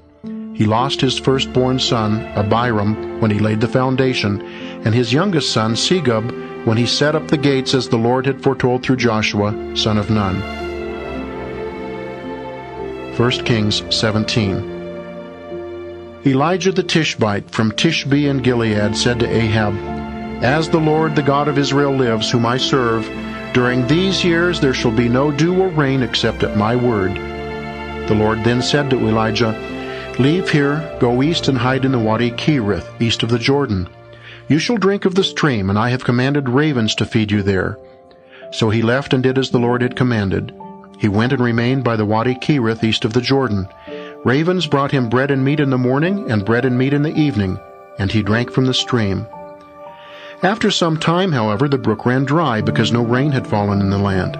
So the Lord said to him, "Move on to Zarephath of Sidon and stay there. I have designated a widow there to provide for you." He left and went to Zarephath. As he arrived at the entrance of the city, a widow was gathering sticks there. He called out to her, "Please bring me a small cupful of water to drink." She left to get it, and he called out after her, "Please bring along a bit of bread." "As the Lord your God lives," she answered, "I have nothing baked. There is only a handful of flour in my jar and a little oil in my jug. Just now I was collecting a couple of sticks to go in and prepare something for myself and my son. When we have eaten it, we shall die." "Do not be afraid," Elijah said to her. "Go and do as you propose, but first make me a little cake and bring it to me. Then you can prepare something for yourself and your son. For the Lord, the God of Israel, says, 'The jar of flour shall not go empty, nor the jug of oil run dry, until the day when the Lord sends rain upon the earth.'" She left and did as Elijah had said. She was able to eat for a year, and he and her son as well. The jar of flour did not go empty, nor the jug of oil run dry, as the Lord had foretold through Elijah. Some time later, the son of the mistress of the house fell sick, and his sickness grew more severe until he stopped breathing. So she said to Elijah, "Why have you done this to me, O man of God? Have you come to me to call attention to my guilt and to kill my son?" "Give me your son," Elijah said to her. Taking him from her lap, he carried him to the upper room where he was staying and laid him on his own bed. He called out to the Lord, "O Lord my God, will you afflict even the widow with whom I am staying by killing her son?" Then he stretched himself out upon the child 3 times and called out to the Lord, "O Lord my God, let the life breath return to the body of this child." The Lord heard the prayer of Elijah. The life breath returned to the child's body, and he revived. Taking the child, Elijah brought him down into the house from the upper room and gave him to his mother. "See," Elijah said to her, "your son is alive." "Now indeed I know that you are a man of God," the woman replied to Elijah. "The word of the Lord comes truly from your mouth." 1 Kings 18. Long afterward, in the 3rd year, the Lord spoke to Elijah. "Go present yourself to Ahab," he said, "that I may send rain upon the earth." So Elijah went to present himself to Ahab. Now the famine in Samaria was bitter, and Ahab had summoned Obadiah his vizier, who was a zealous follower of the Lord. When Jezebel was murdering the prophets of the Lord, Obadiah took 100 prophets, hid them away 50 each in 2 caves, and supplied them with food and drink. Ahab said to Obadiah, "Come, let us go through the land to all sources of water and to all the streams. We may find grass and save the horses and mules, so that we shall not have to slaughter any of the beasts." Dividing the land to explore between them, Ahab went one way by himself, Obadiah another way by himself. As Obadiah was on his way, Elijah met him. Recognizing him, Obadiah fell prostrate and asked him, "Is it you, my lord Elijah?" "Yes," he answered. "Go tell your master, Elijah is here." But Obadiah said, "What sin have I committed that you are handing me over to Ahab to have me killed? As the Lord your God lives, there is no nation or kingdom where my master has not sent in search of you." When they replied, "He is not here," he made each kingdom and nation swear they could not find you. And now you say, "Go tell your master, Elijah is here"? After I leave you, the Spirit of the Lord will carry you to some place I do not know, and when I go to inform Ahab and he does not find you, he will kill me. Your servant has revered the Lord from his youth. Have you not been told, my lord, what I did when Jezebel was murdering the prophets of the Lord, that I hid 100 of the prophets of the Lord, 50 each in 2 caves, and supplied them with food and drink? And now you say, "Go tell your master Elijah is here." He will kill me. Elijah answered, "As the Lord of hosts lives, whom I serve, I will present myself to him today." So Obadiah went to meet Ahab and informed him. Ahab came to meet Elijah, and when he saw Elijah, said to him, "Is it you, you disturber of Israel?" "It is not I who disturb Israel," he answered, "but you and your family by forsaking the commands of the Lord and following the Baals. Now summon all Israel to me on Mount Carmel, as well as the 450 prophets of Baal and the 400 prophets of Asherah who eat at Jezebel's table." So Ahab sent to all the Israelites and had the prophets assemble on Mount Carmel. Elijah appealed to all the people and said, "How long will you straddle the issue? If the Lord is God, follow him. If Baal, follow him." The people, however, did not answer him. So Elijah said to the people, "I am the only surviving prophet of the Lord, and there are 450 prophets of Baal. Give us 2 young bulls. Let them choose one, cut it into pieces, and place it on the wood, but start no fire. I shall prepare the other and place it on the wood, but shall start no fire. You shall call on your gods, and I will call on the Lord.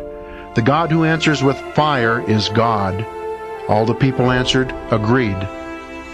Elijah then said to the prophets of Baal, "Choose one young bull and prepare it first, for there are more of you. Call upon your gods, but do not start the fire." Taking the young bull that was turned over to them, they prepared it and called on Baal from morning to noon, saying, "Answer us, Baal!" But there was no sound and no one answering, and they hopped around the altar they had prepared. When it was noon, Elijah taunted them, "Call louder, for He is a god and may be meditating, or may have retired, or may be on a journey. Perhaps he is asleep and must be awakened." They called out louder and slashed themselves with swords and spears, as was their custom, until blood gushed over them. Noon passed, and they remained in a prophetic state until the time for offering sacrifice. But there was not a sound. No one answered, and no one was listening. Then Elijah said to all the people, "Come here to me." When they had done so, he repaired the altar of the Lord, which had been destroyed. He took 12 stones for the number of tribes of the sons of Jacob, to whom the Lord had said, "Your name shall be Israel." He built an altar in honor of the Lord with the stones, and made a trench around the altar large enough for 2 seahs of grain. When he had arranged the wood, he cut up the young bull and laid it on the wood. "Fill 4 jars with water," he said, "and pour it over the holocaust and over the wood." "Do it again," he said, and they did it again. "Do it a 3rd time," he said, and they did it a 3rd time. The water flowed around the altar, and the trench was filled with the water. At the time for offering sacrifice, the prophet Elijah came forward and said, "Lord, God of Abraham, Isaac, and Israel, let it be known this day that you are God in Israel, and that I am your servant, and have done all these things by your command. Answer me, Lord. Answer me, that this people may know that you, Lord, are God, and that you have brought them back to their senses." The Lord's fire came down and consumed the holocaust, wood, stones, and dust, and it lapped up the water in the trench. Seeing this, all the people fell prostrate and said, "The Lord is God! The Lord is God!" Then Elijah said to them, "Seize the prophets of Baal, let none of them escape." They were seized, and Elijah had them brought down to the brook Kishon, and there he slit their throats. Elijah then said to Ahab, "Go up, eat and drink, for there is the sound of a heavy rain." So Ahab went up to eat and drink, while Elijah climbed to the top of Carmel, crouched down to the earth, and put his head between his knees. "Climb up and look out to sea," he directed his servant, who went up and looked, but reported, "There's nothing." 7 times he said, "Go, look again." And the 7th time the youth reported, "There's a cloud as small as a man's hand rising from the sea." Elijah said, "Go and say to Ahab, harness up and leave the mountain before the rain stops you." In a trice the sky grew dark with clouds and wind, and a heavy rain fell. Ahab mounted his chariot and made for Jezreel. But the hand of the Lord was on Elijah, who girded up his clothing and ran before Ahab as far as the approaches to Jezreel. 1 Kings 19. Ahab told Jezebel all that Elijah had done, that he had put all the prophets to the sword. Jezebel then sent a messenger to Elijah and said, "May the gods do thus and so to me, if by this time tomorrow I have not done with your life what was done to each of them." Elijah was afraid and fled for his life, going to Beersheba of Judah. He left his servant there and went a day's journey into the desert until he came to a broom tree and sat beneath it. He prayed for death. "This is enough, O Lord. Take my life, for I am no better than my fathers." He lay down and fell asleep under the broom tree, but then an angel touched him and ordered him to get up and eat. He looked, and there at his head was a hearth cake and a jug of water. After he ate and drank, he lay down again, but the angel of the Lord came back a 2nd time, touched him, and ordered, "Get up and eat, else the journey will be too long for you." He got up, ate and drank, then strengthened by that food he walked 40 days and 40 nights to the mountain of God, Horeb. There he came to a cave where he took shelter, but the word of the Lord came to him. "Why are you here, Elijah?" He answered, "I have been most zealous for the Lord, the God of hosts, but the Israelites have forsaken your covenant, torn down your altars, and put your prophets to the sword. I alone am left, and they seek to take my life." Then the Lord said, "Go outside and stand on the mountain before the Lord.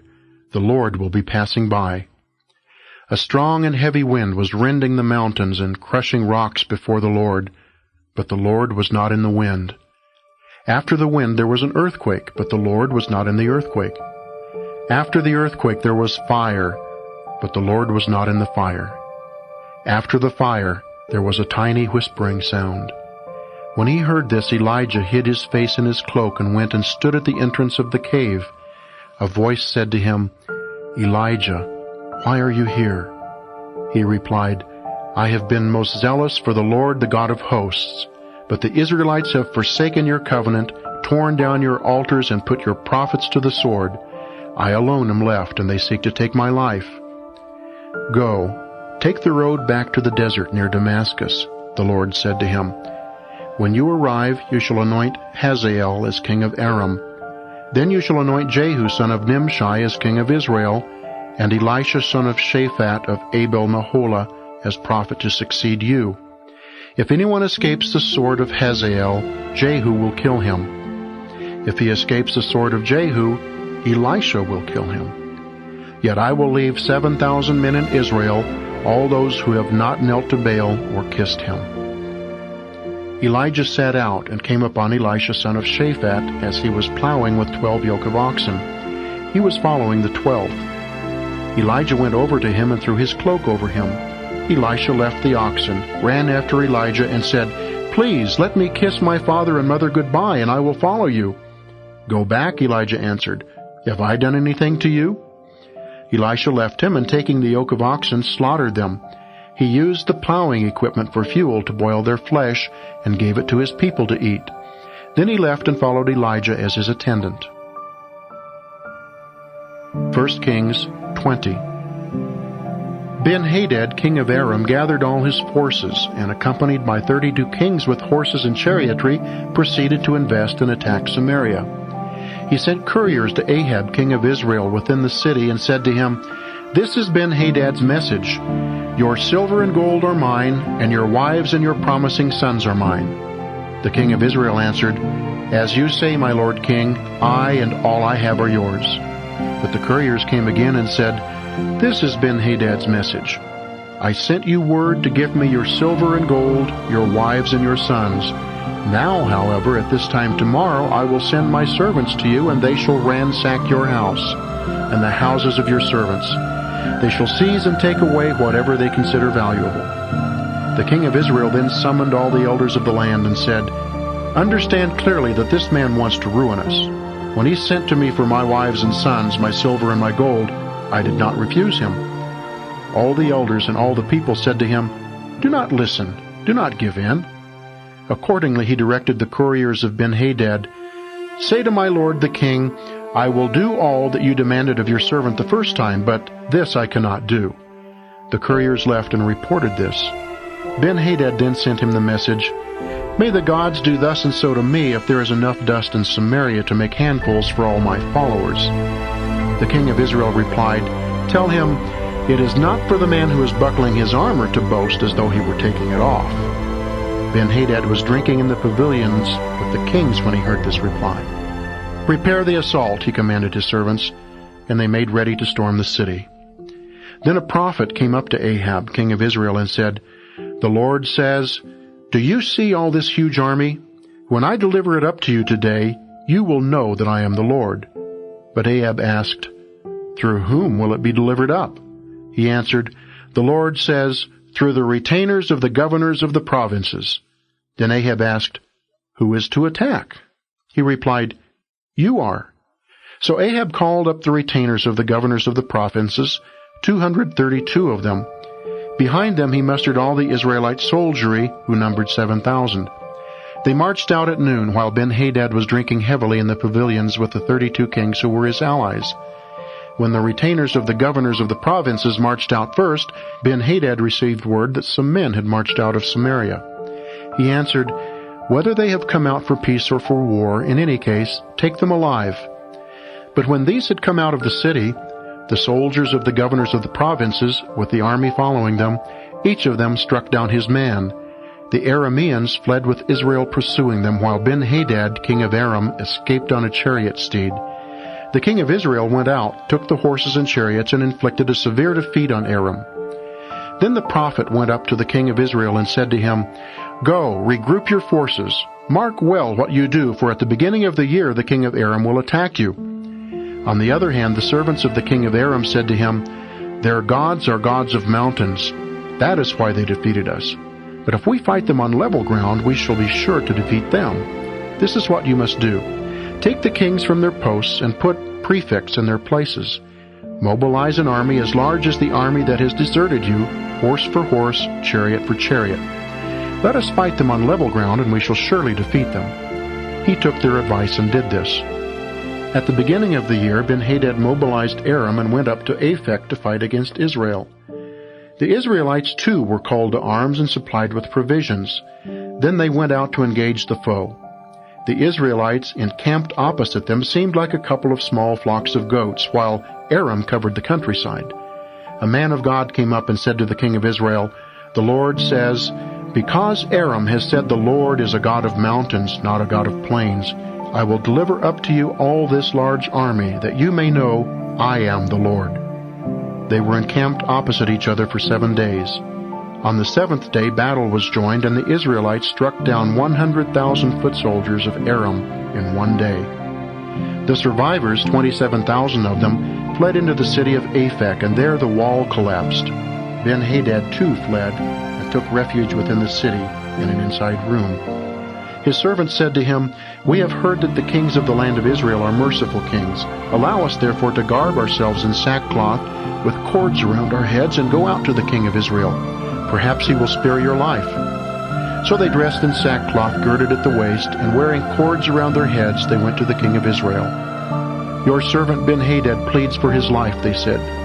"Is he still alive?" the king asked. "He is my brother." Hearing this as a good omen, the men quickly took him at his word and said, "Ben-Hadad is your brother." He answered, "Go and get him." When Ben-Hadad came out to him, the king had him mount his chariot. Ben-Hadad said to him, "I will restore the cities which my father took from your father, and you may make yourself bazaars in Damascus as my father did in Samaria." On these terms Ahab replied, "I will set you free." So he made an agreement with him and then set him free. One of the guild prophets was prompted by the Lord to say to his companion, "Strike me." But he refused to strike him. Then he said to him, "Since you did not obey the voice of the Lord, a lion will kill you when you leave me." When they parted company, a lion came upon him and killed him. The prophet met another man and said, "Strike me." The man struck him a blow and wounded him. The prophet went on and waited for the king on the road, having disguised himself with a bandage over his eyes. As the king was passing, he called out to the king and said, "Your servant went into the thick of the battle, and suddenly someone turned and brought me a man and said, 'Guard this man. If he is missing, you shall have to pay for his life with your life, or pay out a talent of silver.' But while your servant was looking here and there, the man disappeared." The king of Israel said to him, "That is your sentence. You have decided it yourself." He immediately removed the bandage from his eyes, and the king of Israel recognized him as one of the prophets. He said to him, "The Lord says, because you have set free the man I doomed to destruction, your life shall pay for his life, your people for his people." Disturbed and angry, the king of Israel went off homeward and entered Samaria. 1 Kings 21. Sometime after this, as Naboth the Jezreelite had a vineyard in Jezreel next to the palace of Ahab, king of Samaria, Ahab said to Naboth, "Give me your vineyard to be my vegetable garden, since it is close by, next to my house. I will give you a better vineyard in exchange, or if you prefer, I will give you its value in money." "The Lord forbid," Naboth answered him, "that I should give you my ancestral heritage." Ahab went home disturbed and angry at the answer Naboth the Jezreelite had made to him. "I will not give you my ancestral heritage." Lying down on his bed, he turned away from food and would not eat. His wife Jezebel came to him and said to him, "Why are you so angry that you will not eat?" He answered her, "Because I spoke to Naboth the Jezreelite and said to him, 'Sell me your vineyard, or if you prefer, I will give you a vineyard in exchange.' But he refused to let me have his vineyard." "A fine ruler over Israel you are indeed," his wife Jezebel said to him. "Get up, eat and be cheerful. I will obtain the vineyard of Naboth the Jezreelite for you." So she wrote letters in Ahab's name, and having sealed them with his seal, sent them to the elders and to the nobles who lived in the same city with Naboth. This is what she wrote in the letters: "Proclaim a fast and set Naboth at the head of the people. Next get 2 scoundrels to face him and accuse him of having cursed God and king, then take him out and stone him to death." His fellow citizens, the elders and the nobles who dwelt in his city, did as Jezebel had ordered them in writing through the letters she had sent them. They proclaimed a fast and placed Naboth at the head of the people. 2 scoundrels came in and confronted him with the accusation, "Naboth has cursed God and king." And they led him out of the city and stoned him to death. Then they sent the information to Jezebel that Naboth had been stoned to death. When Jezebel learned that Naboth had been stoned to death, she said to Ahab, "Go on, take possession of the vineyard of Naboth the Jezreelite, which he refused to sell you, because Naboth is not alive, but dead." On hearing that Naboth was dead, Ahab started off on his way down to the vineyard of Naboth the Jezreelite to take possession of it. But the Lord said to Elijah the Tishbite, "Start down to meet Ahab, king of Israel, who rules in Samaria. He will be in the vineyard of Naboth, of which he has come to take possession. This is what you shall tell him. The Lord says, after murdering, do you also take possession? For this the Lord says, in the place where the dogs licked up the blood of Naboth, the dogs shall lick up your blood too." "Have you found me out, my enemy?" Ahab said to Elijah.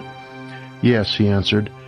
"Because you have given yourself up to doing evil in the Lord's sight, I am bringing evil upon you. I will destroy you and will cut off every male in Ahab's line, whether slave or free man in Israel. I will make your house like that of Jeroboam son of Nebat, and like that of Baasha son of Ahijah, because of how you have provoked me by leading Israel into sin. Against Jezebel too, the Lord declared, the dogs shall devour Jezebel in the district of Jezreel. When one of Ahab's line dies in the city, dogs will devour him. When one of them dies in the field, the birds of the sky will devour him. Indeed, no one gave himself up to the doing of evil in the sight of the Lord as did Ahab, urged on by his wife Jezebel. He became completely abominable by following idols, just as the Amorites had done, whom the Lord drove out before the Israelites." When Ahab heard these words, he tore his garments and put on sackcloth over his bare flesh.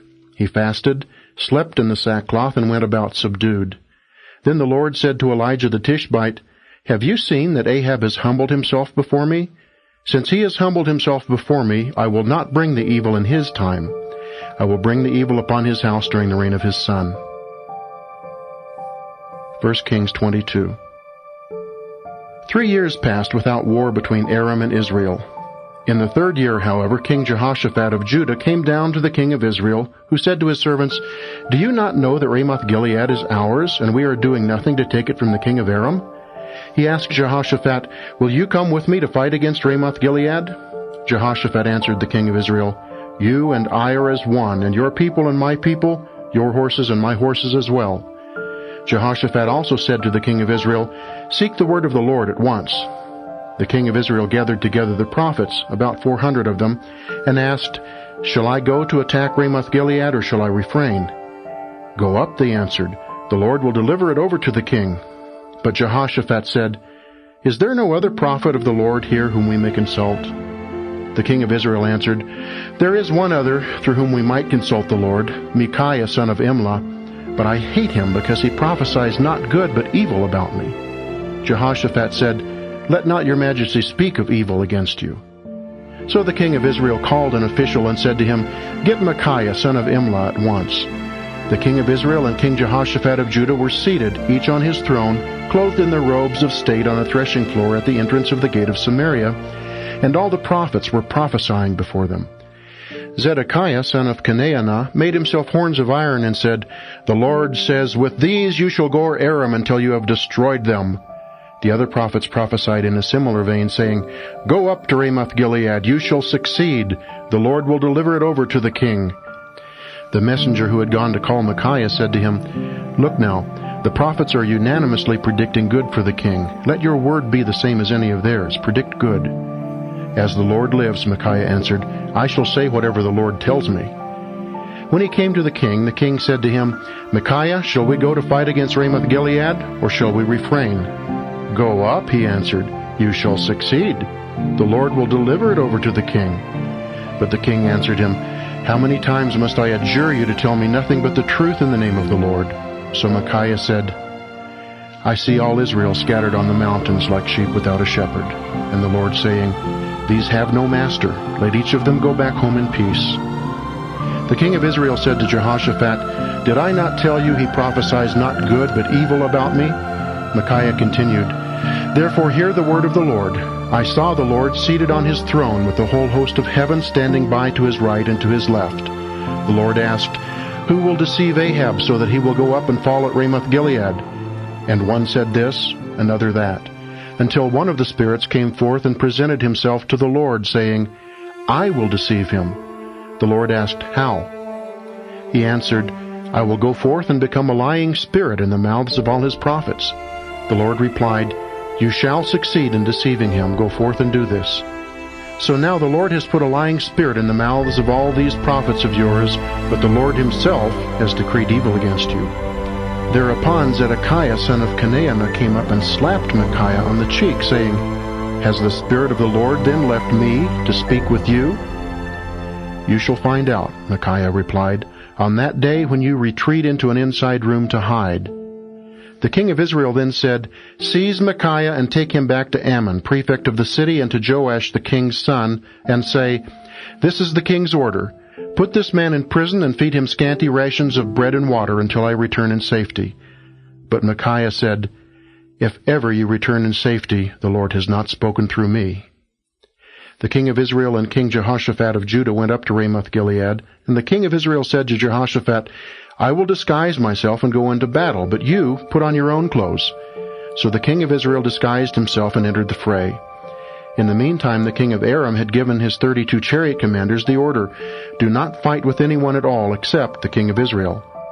When the chariot commanders saw Jehoshaphat, they cried out, That must be the king of Israel, and shifted to fight him.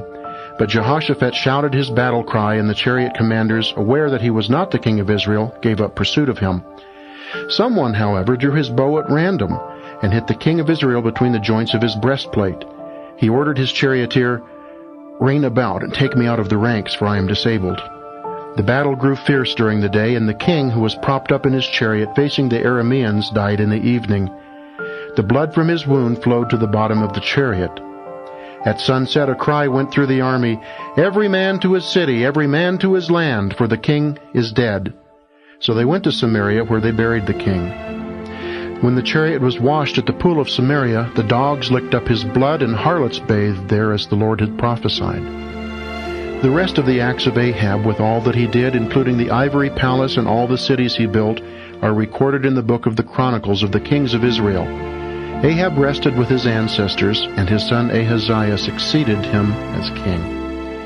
Jehoshaphat, son of Asa, began to reign over Judah in the 4th year of Ahab, king of Israel. Jehoshaphat was 35 years old when he began to reign, and he reigned 25 years in Jerusalem. His mother's name was Azubah, daughter of Shilhi. He followed all the ways of his father Asa unswervingly, doing what was right in the Lord's sight. Nevertheless, the high places did not disappear, and the people continued to sacrifice and to burn incense on the high places. Jehoshaphat also made peace with the king of Israel. The rest of the acts of Jehoshaphat, with his prowess, what he did and how he fought, are recorded in the book of the Chronicles of the kings of Judah. He removed from the land the rest of the cult prostitutes who had remained in the reign of his father Asa. There was no king in Edom, but an appointed regent. Jehoshaphat made Tarshish ships to go to Ophir for gold, but in fact the ships did not go because they were wrecked at Ezion-Geber. Then Ahaziah son of Ahab said to Jehoshaphat, Let my servants accompany your servants in the ships. But Jehoshaphat would not agree. Jehoshaphat rested with his ancestors. He was buried in his forefathers' city of David. His son Jehoram succeeded him as king. Ahaziah son of Ahab began to reign over Israel in Samaria in the 17th year of Jehoshaphat king of Judah. He reigned 2 years over Israel. He did evil in the sight of the Lord, behaving like his father, his mother, and Jeroboam son of Nebat, who caused Israel to sin. He served and worshipped Baal, thus provoking the Lord, the God of Israel, just as his father had done.